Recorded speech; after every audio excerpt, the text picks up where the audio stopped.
Tick-tock. It's time to rock. The rap bags have taken over. The Rev's not here. Yeah. We won't be on our best behaviour, will we?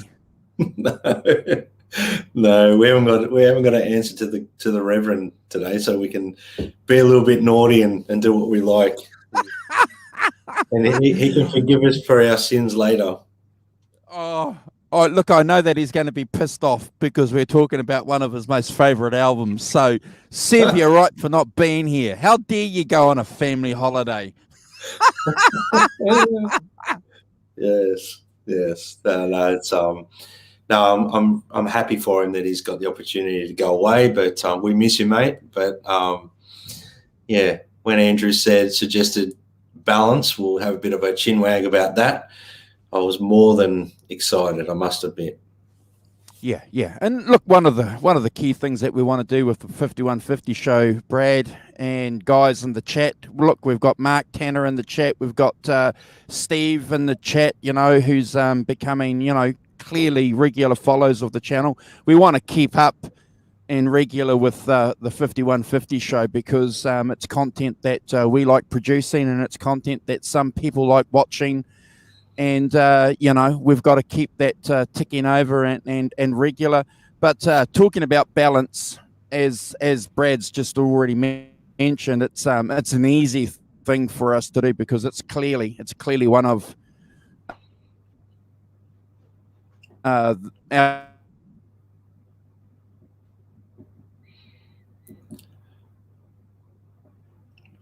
I think what Andrew's trying to say is clearly one of our favourite albums, and it definitely is. Never get tired of listening to this album. Never, ever, ever. Three.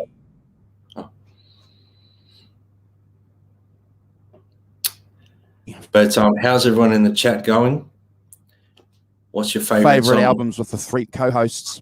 And how's everyone in the chat? You there, Andrew? Okay.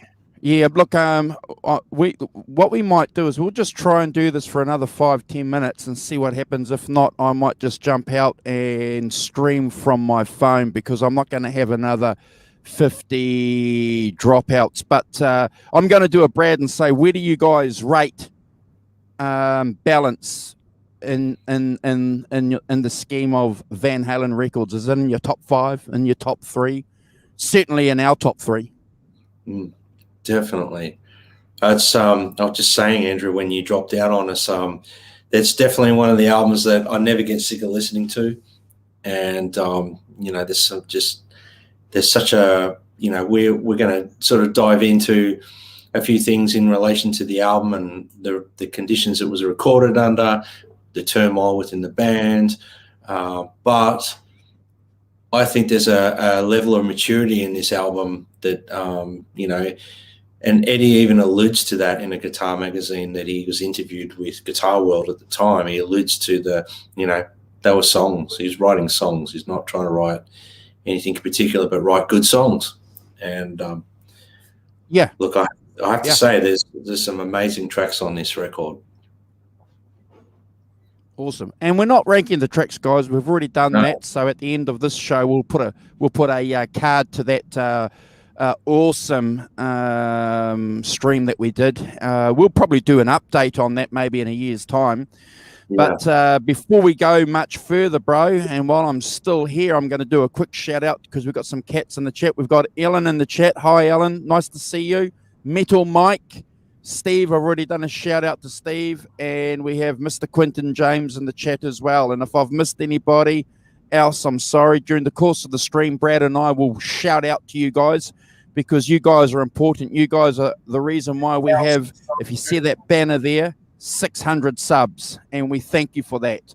We want you also, guys, to help us do something else because I was talking to Brad in the green room, and I need you guys to help us there. We need to help Brad build his Instagram account at Brad Cook Music, and Brad's going to share one of the reasons why we need to do that because it's a key thing for what we're trying to achieve with all our platforms. Bro, why do we want you to build your Instagram? Well, I was just suggesting to Andrew back in the green room before we jumped on here that myself, Kurt, Andrew, and Simon, we need to try and get our accounts up to 10,000 followers, which is a big call. You know, I'm about 1,000 or just over. It's a big call to do so, but it helps us share the links a lot quicker.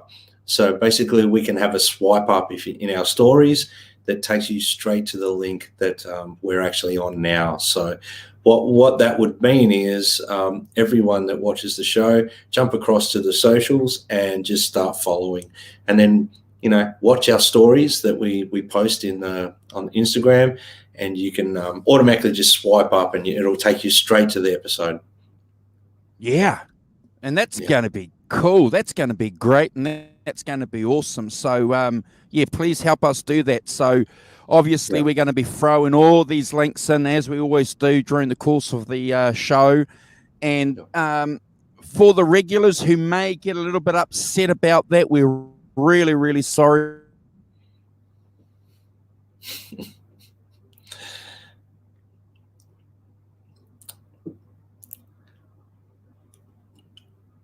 Yeah, so everyone that's also doing it for the people that come back and watch some of our streams. Yeah. Am I back? You're back. You're back. You're back. You're back. Not. It's weird. Andrew keeps dropping in and out. So I think Andrew's going to try and log back in. I'm happy to answer some questions for people in the chat, but I might talk a little bit about the record anyway, while Andrew is trying to sort his connection out. So at Balance, we'll talk about Balance as the details of the record. It was released on January 24th, 1995, and I vividly remember rushing out to buy this record. I was really excited. It became their fourth consecutive #1 studio album. It went double platinum. And just after 2 months of being released, basically it was certified triple platinum. So, sorry, in 2004 it was certified triple platinum. My mistake. I'm winging this, guys, because Andrew was going to do all this. This was their fourth album with Sammy at the helm.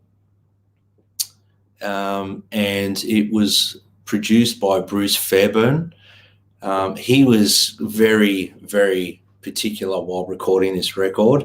He wanted everything like clockwork. He didn't want, it was like going to work, doing a job, and actually making sure that the boys got the best out of each recording session.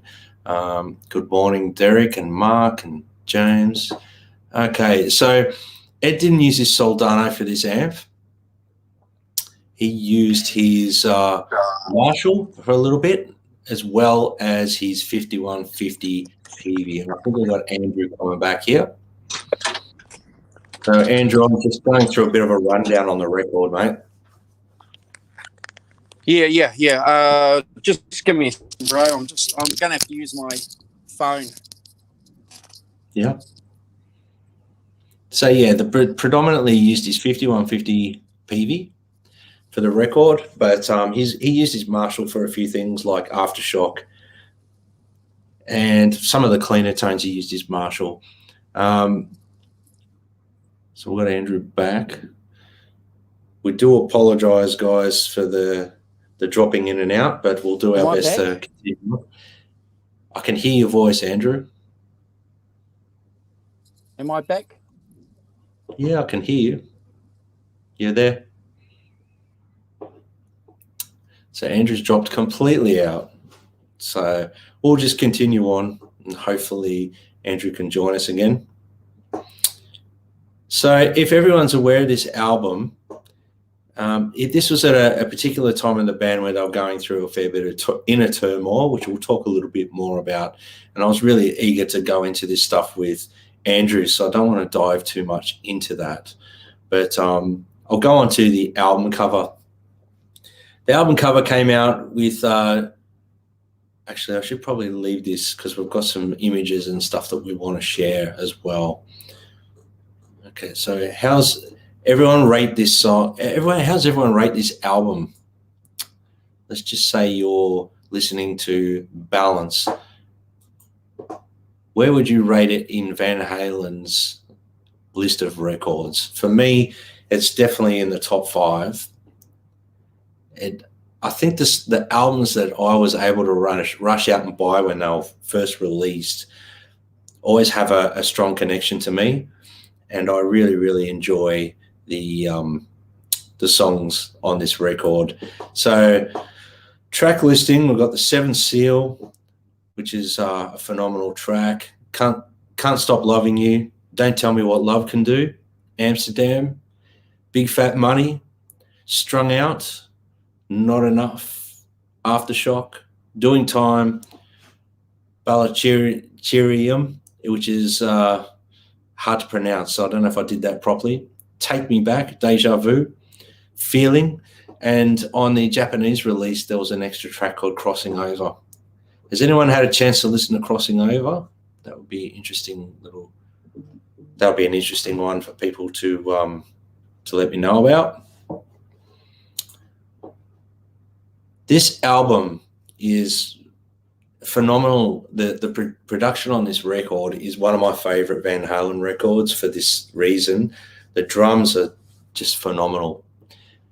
The guitar tones are unreal. The bass, everything's up front, everything's equal.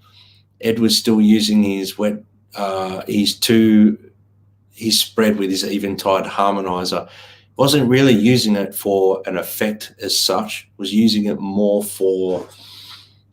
to get an even spread across, because he didn't double track a lot of his guitar playing. So to get that even spread across the spectrum of sound, he would have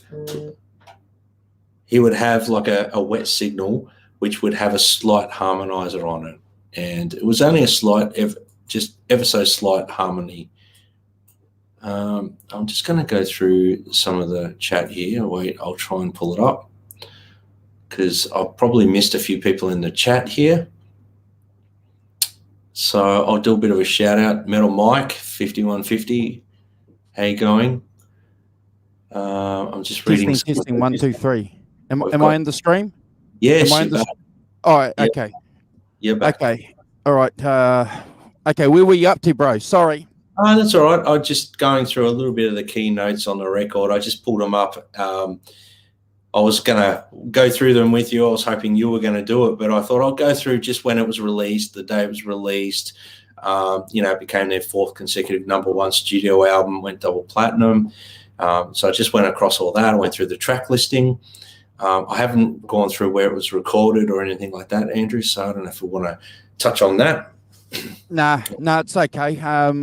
If that's maybe something that you can continue doing if you want, but I just want to do a shout out to Sammy Hagar for doing a new channel, a new Instagram channel, and I suppose we should put that link in the description somewhere too, because he's going to do a bit of a re-release of some of the videos, bro, that he's done over the years. So I look forward to some of that information coming out, certainly around this album. I have a love-hate relationship with this album, bro, and we've touched upon it on the show that we did fully when we ranked the tracks.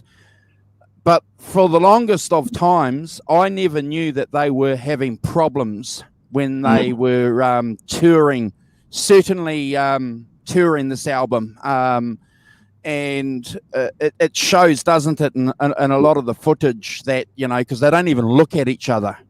Yeah, that's right. That's Sammy and Eddie. Yeah. Yeah, well, that, you know, a lot of the vocals weren't actually done at the 5150 studio, and I know that they were done out at Vancouver, which is where Bruce Fairbairn lived, and I think Sammy was doing a lot of the vocals there. So he did 5 of the lead tracks out there. I think it was Brian Adams' actual recording studio, from what I gathered from what Savvy mentioned at one point. But so obviously most of the music, everything else was done at 5150 Studios. They recorded in just over 3 months the entire record. Apparently they had a ton of songs that they were working on, but the ones that were finalized were the ones that made it to the record. So 20 songs. There's 20 songs. There's 20 songs on this album, and I think they had about 4 or 5 that were ready to go. Now, depending on what interview you read and what information is given to us, because Sammy and Eddie contradicted each other, and they contradicted themselves a few times. But you know, this album would do with re-release, wouldn't it? If there's one album out there that we know that has finished material on, and we talk about the vaults, don't we? And some people have said, oh, there's probably no finished material. It's just probably Eddie jamming for 6 hours or something like that. But with this album, there are. Yeah, well, that's the thing. I think like the Japanese release came out with Crossing Over on it, which is a song I didn't hear for a long time. I only heard that, you know, like years later. I never really heard it at the time. So there's 12. So effectively 13 tracks were released. So who knows? There could be another 7 or so tracks floating around without vocals. You know, we can almost rest assured that I'd say the music for those tracks would be almost complete. You know, we don't know. It's always like we're just assuming that would be the case, but they definitely had up to about 20 tracks to work on for this record, and Bruce Fairbairn was suggesting they do a double record. Correct. Time. So that's why they decided to just cut it, and who knows? Those tracks may surface. Maybe they'll surface. Maybe they won't. Maybe you know, as a bonus re-release of this record, maybe they can go back in and Sammy can put vocals down to them or something. Who knows? But when we get Sammy on as a guest, we can ask him. We can ask him what he thinks about it, because you know, I think we got more of a chance getting Sammy on than anyone else, mate, because you know, he's more friendlier. Oh, Michael Anthony would probably be keen to come on too, I'm sure. But I mean, from my understanding, this was not a wonderful time frame for Sammy. He didn't really enjoy doing this record, and it's an album that he was happy to, you know, after the tour was done, he was happy to say goodbye and not really allow himself to be in that position ever again. And I think the reunion tour he did with them, he realised that there was still a lot of things that were not resolved and fixed, you know, being alcohol abuse and things like that just he didn't want to accept. So yeah, and I think you know, at the end of the day,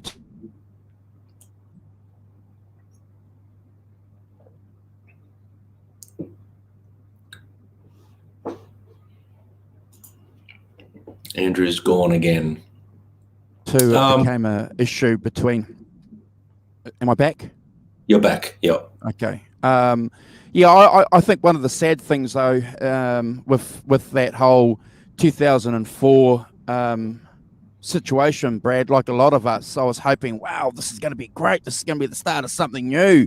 You know, we got that double album when it came out, and then, man, I don't know if I've asked you this, but then we saw some of the photos of of Eddie around that time, and he looked bad, didn't he?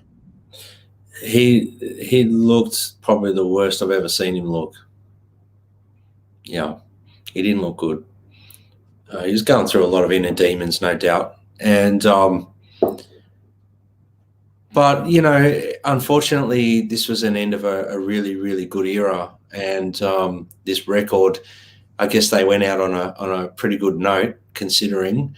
I never really understood the problems that they were having in the band.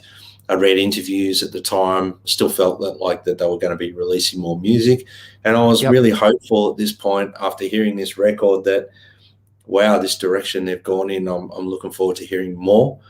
And I guess when Van Halen 3 came out after this, without sort of dissing that record too much, I was really trying to make myself like it as much as Balance, but I just struggled to do that because Balance was such a strong record. Yeah, I agree. Van Halen 3 is an interesting album. It's not my favorite album, and we've rated that album too, guys. So if anyone's watching this that's never watched any of these shows that Brad and I are talking about, go back on the channel here and have a look, and you'll find them. And if I remember rightly, I'll put a card to them. But and we've said some interesting things about that album. But I agree with what Brad said. The hoping and the praying that we were doing, and the follow up from Balance with that album, Brad. Yeah. Clanger, is that the word? Clanger? Yeah.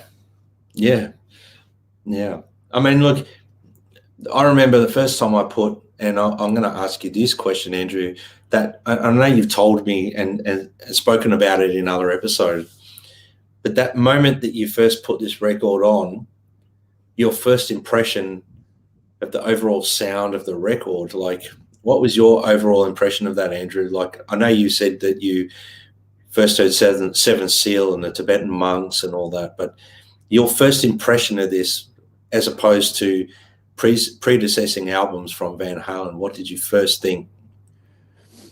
Okay, before I answer that, and that's a very good question, and it's a question that Van Halen fans will discuss and debate and talk about for a long, long time. And I'm going to say very clearly that when I heard this, it was a sound unlike the previous Van Halen records, and I include the albums with Sammy. The Tibetan monks that Brad's just mentioned, okay, it's sort of like setting the scene, and then all of a sudden you've got this riff going on, which is a different kind of riff. It's just I just fell in love with the tone. And you either love the tone on this album if you're a Van Halen fan, or you don't, because there's a lot of Van Halen fans out there who don't like it. Yeah. In fact, we know people close to us and close to this channel who write Van Halen off when Sammy joined, and maybe around OU812. But Brad and I and the Rev think otherwise.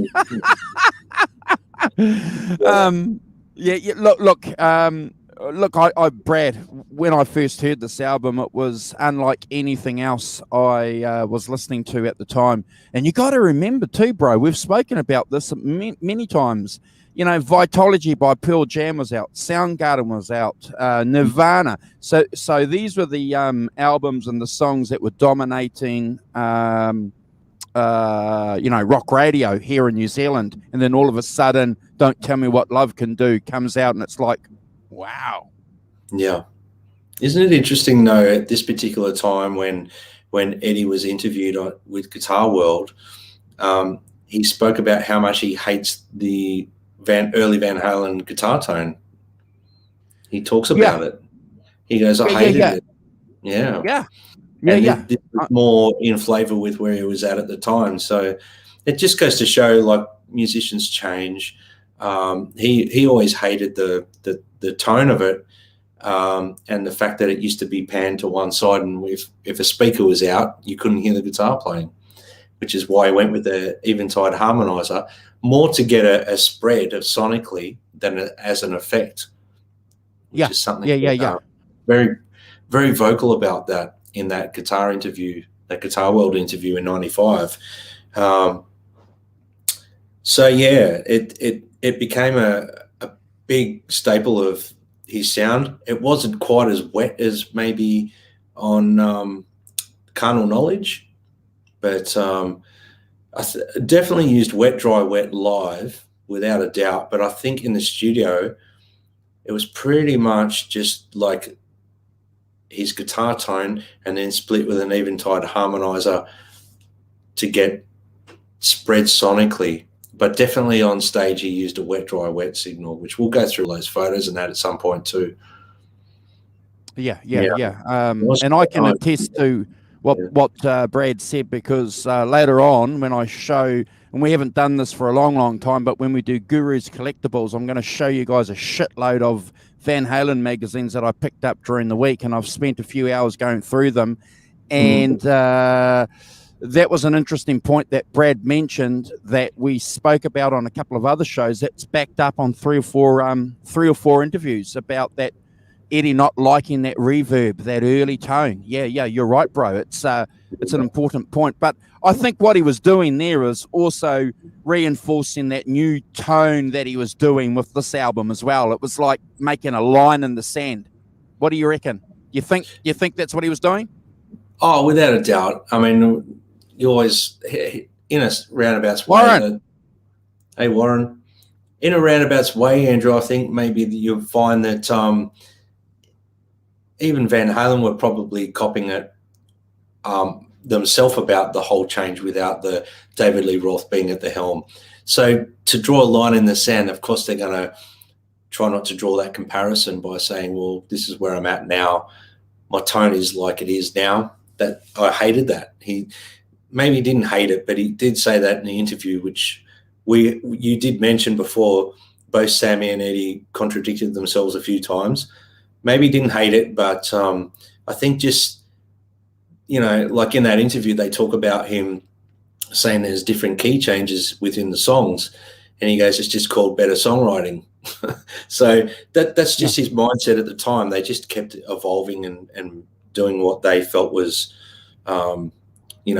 relevant to them at that particular time point, where the people that wanted them to stay Van Halen 1 and 2 all the way through, they weren't happy about it.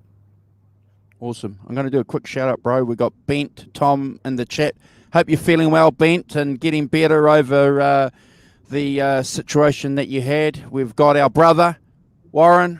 Thank you, Warren. Always, we'll always stop mid-sentence when you jump in. Hope you're doing well. And we've got Jay, 7/8 in the chat. Never a skip, never a skip, never a skip.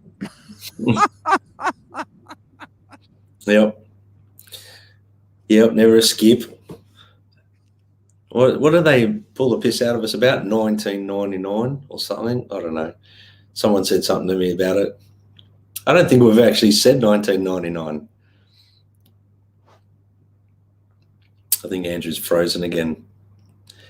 But yeah, obviously the guitar tone on this record's pretty unique. DVD. You there, Andrew? Yeah. I've got no fucking control over this internet, bro, so sorry about that. That's okay. That's the second time you've ever said the F word on this channel. Yeah. I'll edit that out. That's all right. Yeah. So what's Bent saying? He's saying something here. The something ology specialist put me on oral steroids, and if they fail, I get, oh my God. No. Well, stay strong. Fingers crossed Yeah.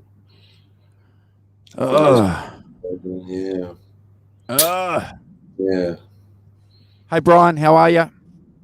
Hey, Brian. It's important. Health's so important, really, isn't it? Speedy recovery to you as well. But, I've sort of lost track of where we're at, Andrew. But I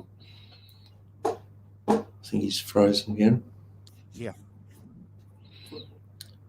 But, yeah, so I don't know. Did you want to start going through some of these pictures?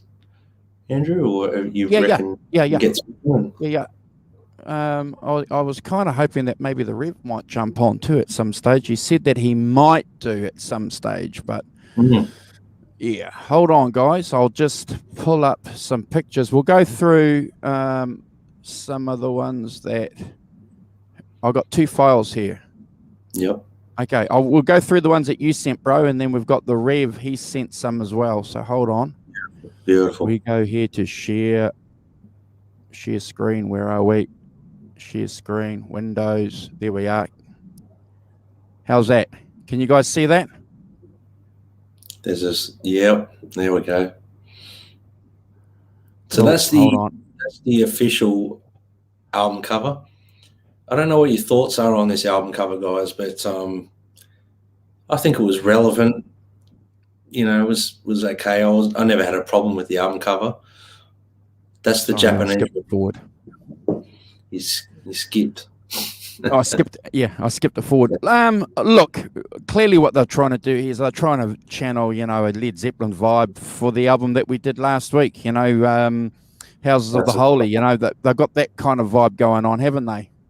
Yeah, and I think there was just the album was called Balance, so they were trying to show relevance to that. One child's hysterically upset, one's very neutral. I'd But that prefer. I'd prefer. that one, No, no. Hold on. Hold on. Okay, so I'll skip back because that yep, I would have preferred that. yeah. Well, that would have made more sense. And obviously, that was the very first time I ever saw Ed with short hair. Yeah. I turned the album cover over and I was like, "What? He's chopped all his hair off." But yeah, the Japanese version of the album, they didn't allow it with the Siamese twins on it. So they had to do an album cover for the Japanese market. Just goes to show how important the Japanese market was to the. So there's the comparisons. The one on the left there was the official release, and the one on the right there was the Japanese one. Yeah, I don't have a problem with any of them, but mate, I would have preferred that, to be fair, or something like that. That's pretty cool. That's a cool photo.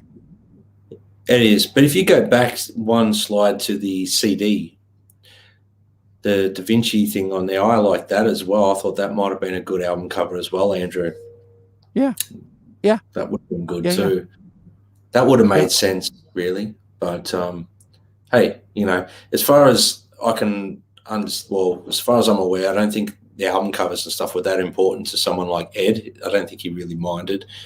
I mean, he might have had a say, but I think they were more relevant to Al and things like that. So, Well, Al apparently is. That's that's the information that's come out recently. He was the dude that was in charge of the merchandising, wasn't he? The main player. Yep, definitely. Now, here's a couple of cool pics just from that era. These are promo pics. There's Ed with the short hair and the highlights in blonde. Sammy with his chopped mop top. all wearing sunnies. They look pretty broody. They look pretty cool there. That was a promo poster. I've got the I've got a CD single that's got that album cover, which is cool. I thought that was always a cool little promo pic. All donning the sunnies again. And Ed looks completely different to, say, the Carnal Knowledge era. He just looks completely different, obviously because he had his haircut, but he just looks like a different person. So I always liked that picture because this era, apparently they weren't getting along, but it's good to see them still were able to have a bit of a laugh. Michael Anthony, he's always like the smiley one. He's always like the one that probably looks like he's Probably the hardest done by one out of a lot of them, but he always looks so happy. That's a classic. I really like that picture. So obviously, if you're not sort of aware of the problems that Van Halen were having, Ed and Sammy were not really getting along too well. So that could have been an alternative to the album cover. I actually like that. Unfortunately, this era, yeah, this was the end to the Sammy era as we knew it, unfortunately. It's another cool little promo pic. Noticed in a lot of these pics, you do see Ed with a cigarette quite a bit, unfortunately. But there's the brothers. And of course the brothers were, you know, from my understanding, were difficult to deal with around this time as well. Not just Ed, but I mean, look, you know, they were blood brothers. They were going to stick together regardless, weren't they? You know, and that's what you would expect from brothers, isn't it? Yeah. Especially considering, you know, they spent more time together than most brothers would spend in a lifetime, you know. And that's a really cool pic. That's the Ernie Ball music band with the flame top on it, the 5150. So this is from the Balance era. I always liked those sleeveless shirts that he wore, you know, with the trucker style, what are they called? Trucker style shirts. Hey, Keith. With the Van Halen badges on them and stuff like that. He had a few different colors, which were cool. I always liked that picture of Ed. It just looks, and that's the Balance era music man that he was using as well. With the pickups reversed, the neck pickup. That's one of your favorites, isn't it, Andrew? That one? Yep. I really dig that picture too. But unfortunately, he's got that nasty cigarette in his hand. But yeah, get rid of the ciggy. They should airbrush that out. Yeah, they can do so many things with photos these days. Okay, so we'll get into some of the gear photos that I found. So obviously, I think we've shown a few of these before. This may be the carnal knowledge. There's a couple more photos to follow. But so he had 4 heads. One was for Al. One would go straight to Alex. And then he had a wet, dry, wet. So that's pretty much his rig. And then you can see all of his effects there in the, you know, his power conditioners, you know, his Eventide. There's an array of stuff there. I think that time he's using like a Bradshaw system or something as well. I think we've just lost Andrew. But and that picture in the background there is some spinning wheels, and there's the Frankie, couple of 355s. Oh, we've got Andrew back. You back, Andrew? Yep. All right, so I think this is more around the Balance era. You can see his foot.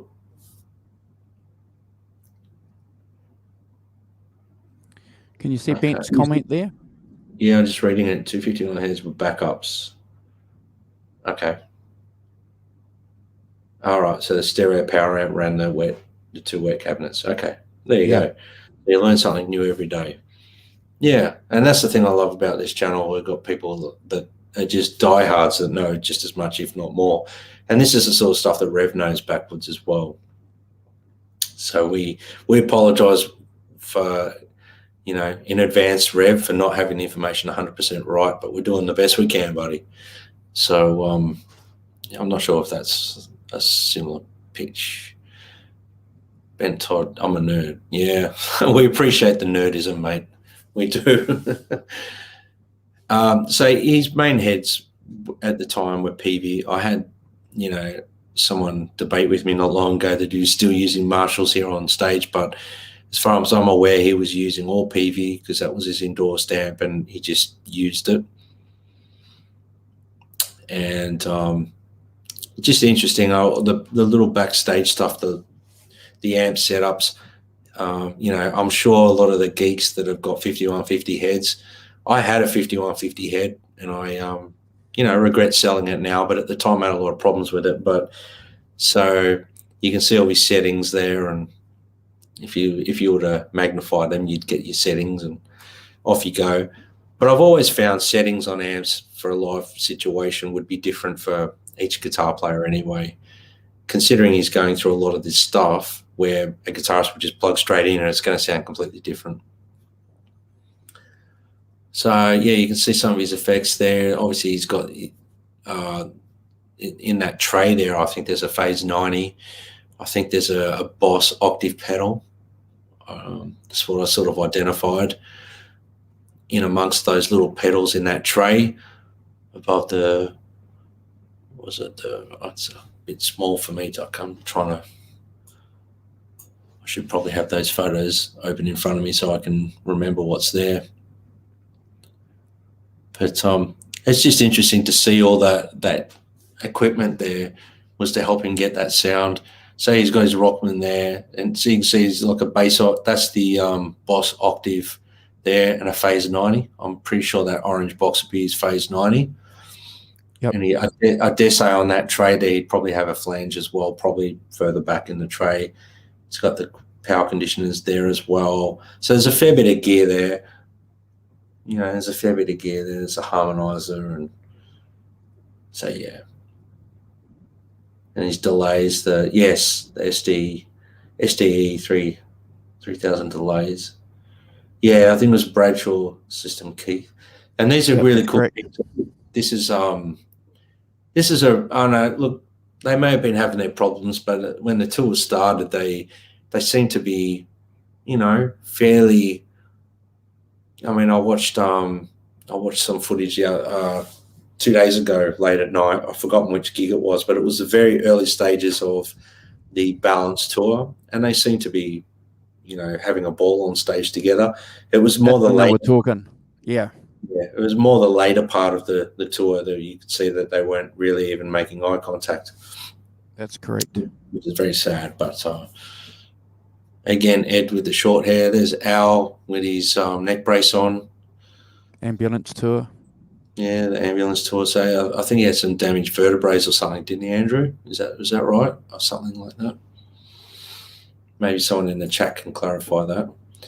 That's a cool pic of Sammy with his Robert Plant sort of looking hair. I always thought when his hair was like that, he looked a bit like Robert Plant. And that's a really cool pic. They look like they're having fun there to me. I think, despite everything, when they got on stage, I think that was where it was for them. And they, Ed used to say it's an excuse. Making a record was an excuse to go out and play live for him. That's all it was, He wanted to obviously do the best he could, but yeah, I love that picture. This is what I was talking about, those sleeveless trucker type shirts. Very cool. And Michael Anthony wearing shorts and a Pulp Fiction t-shirt. That must have been one of the gigs where lots of humidity. Yeah, yeah. But so that's right. It was a Bradshaw system, from my understanding, that he had set up. And did the same thing for Clapton as well. Yeah, and I know that even when people say they had Bradshaw systems, the settings on the amps were never what. If you were to plug straight in the amp, it wouldn't sound anywhere near the same. It was Yeah, so there's some really good picks there, and sets a bit of a scene for what we're talking about, I guess. Takes you back a little bit, Awesome. I remember buying this record, and I remember listening to it just over and over and over in the car. It was just one of those records, 1995 was quite an era for music. Ah, okay. It's the first That was the first portable Okay. Jumbotron. Ah, okay. Awesome. Yeah. Ah, okay. I'm just reading the comments again. So Bent had a 5150 half stack in high school. Regrets selling that as well, I bet. But what's really interesting, though, about the development with the EVH store is that they're doing that retro looking, apparently. They're going to be releasing a retro looking 5150. So, Yeah. you know, Bent, you can get yourself one of those. Yeah. But so you said Kurt sent through some photos there, Andrew. What did he send? I'll flick through those in a minute, but at the moment we haven't done this video here for a while. And now it's time for Guru's Collectibles. We have to redo that video. Did you notice that video? Yeah. And now it's time for Guru's Collectibles. Yes. What? One guy's not here anymore. He's too busy doing other things. But yes, oh, Steve. Just hold on, mate. I'm going to see if I can present myself and keep you still in the chat. Hold on. Yep. Is that going to work? Yay! Okay, that works. Hold on. Well done. Hold on, guys. Okay, so I picked up some. I'll just get rid of these banners. Hold on. Make it a bit easier for everyone to see. Hold on. I just picked up some magazines, guys, at the beginning of the week, and I want to share them with you. And most of you will be familiar with a lot of the the magazine covers. You've probably still got them. A couple of them I had over the years, and like a lot of things got rid of. So I'll just share them with you guys quickly. So that's a cool one. Yeah, oh yeah. I think I've got that one in my extensive guitar player and Guitar World Mag collection. Yeah. So that's an interview with Dweezil. So Dweezil's asking him some really interesting questions.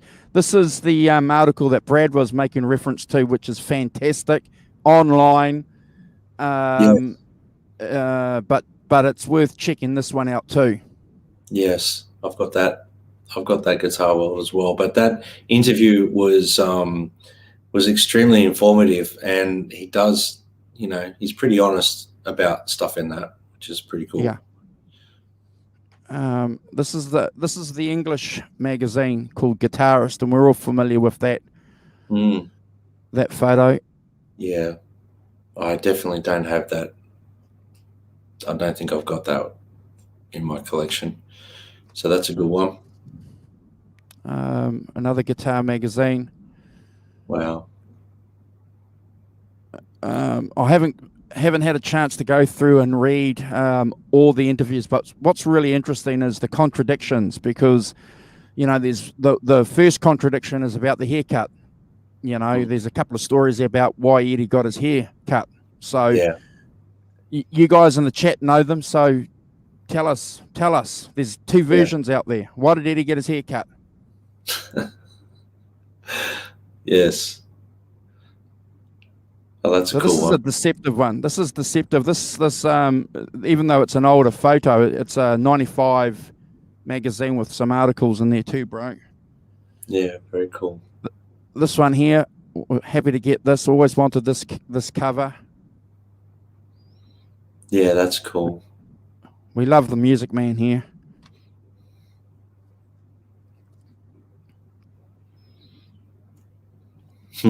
This is an English magazine, 242 pages. Wow.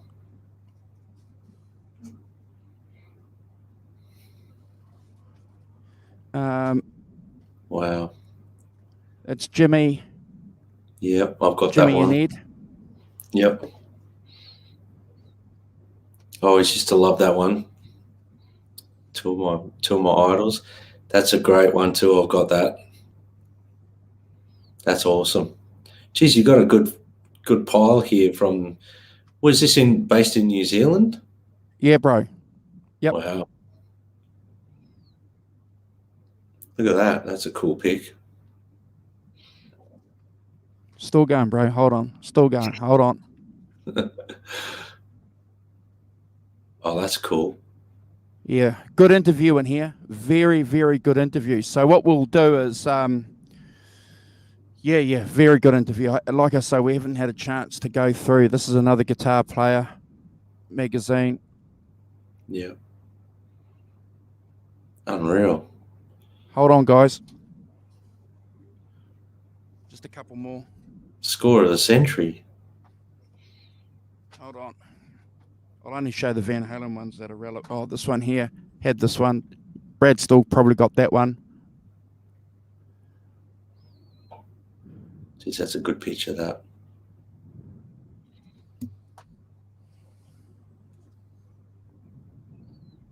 That's cool. Yeah, that's an amazing. And this is for the Rev, because he loves Collective Soul. It's his second favorite band. Wow, what a collection. Yeah. $50, bro. Far $50. So I was pretty lucky to get hold of it. Thank you guys for letting me share that with you.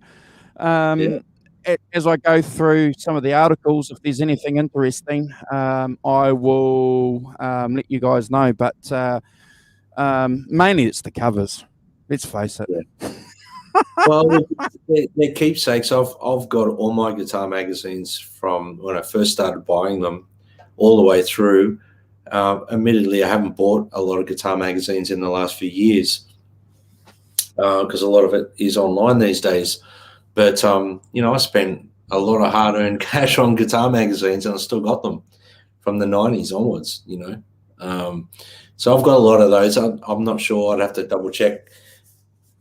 There's a couple there that you haven't got, so I'd love to, have a look. The thing is that they're like time capsules too, because you read where the artist is at that time, like reading that interview from Eddie Van Halen in 1995, the Guitar World. That was where he was at that particular point in time. And, just reading that made me, because I'd read it years ago and I read it again just recently for this, and I was like, wow, that's where he was at the time. And, I forgot that he really didn't like the early Van Halen guitar tone that everyone loved so much. Yeah. Well, you're right, Bent. So there's two reasons why Eddie says he cut his hair. The first was because he lost a bet to a boxer and had to cut his hair. And in one of the other articles that I was reading when I should have been working, he was in the studio and it was really, really hot and he was frustrated. So he grabbed some scissors and he tried to cut his hair and it looked really bad. So he had to go and cut his hair.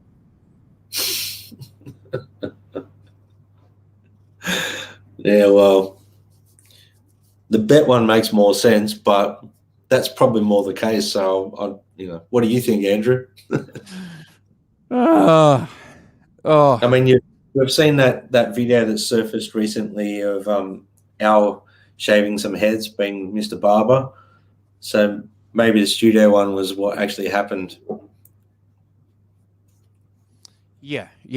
Look, I don't know, bro, but personally for me, I think it's just really interesting that these guys, have different versions, and I'm sure, like a lot of people too, they enjoyed telling a couple of stories too, didn't they? I'm sure, and that was just part of what the scene was.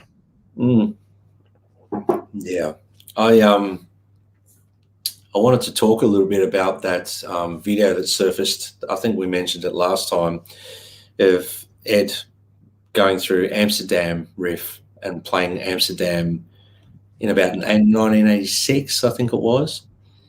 So we're talking about, that's a song idea he had back in the mid-80s, and it surfaced on this album in the mid-90s. So Ed obviously worked quite hard on a lot of his songs. It's interesting to hear the similarities but there's a couple of differences that he plays on the Balance version as opposed to that. Obviously, it evolved a little bit, but yes, there must be so much more stuff like that floating around, which is unreal. And that when I watched that, I that video of Ed playing Amsterdam in '85 or '86 or whatever it was, I watched it about 20 times in a row. I just kept rewatching it. Just, I was like, wow. I had goosebumps actually watching it because they're the sort of things that I love watching the most. Those studio things where they're working things out and all that. And that was, I can imagine when they pulled that back out to work on this song, it's probably something he's wanted to put it out there as a song for a long time, and it just felt fitting and it was perfect for the album. It was it's a great video, and I encourage everyone to go watch it if you haven't already. It's floating around on YouTube. It's had tons of hits. It's obviously all these Van Halen nuts are watching it, and there's a few other shows that have highlighted the video as well. So get out there and check it out if you haven't. It's Amsterdam, I think it's about 85 or 86. He's in the studio. And he's playing, what is he playing, a Charvel? Is it a Charvel he's playing in that video? Which was apparently not his guitar. I think it was someone else's guitar. But the tone that was coming out as well was fantastic. Unbelievable. So Steve, Pink Charvel. Yeah, I didn't pay much attention to the guitar.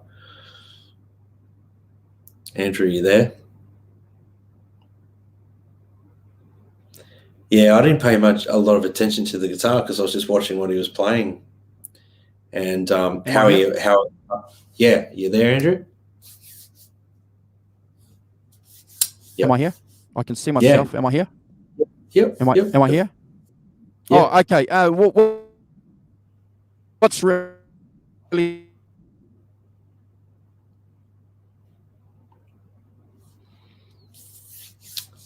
Andrew, if you can hear me about that Amsterdam song is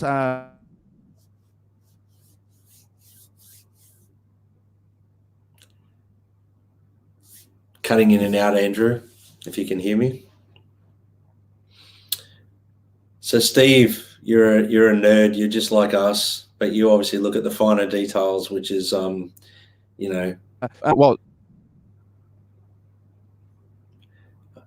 I'm afraid if I start a big conversation, I'm going to cut Andrew off when he comes back. So, but so Steve, testing 1 2 3. You there?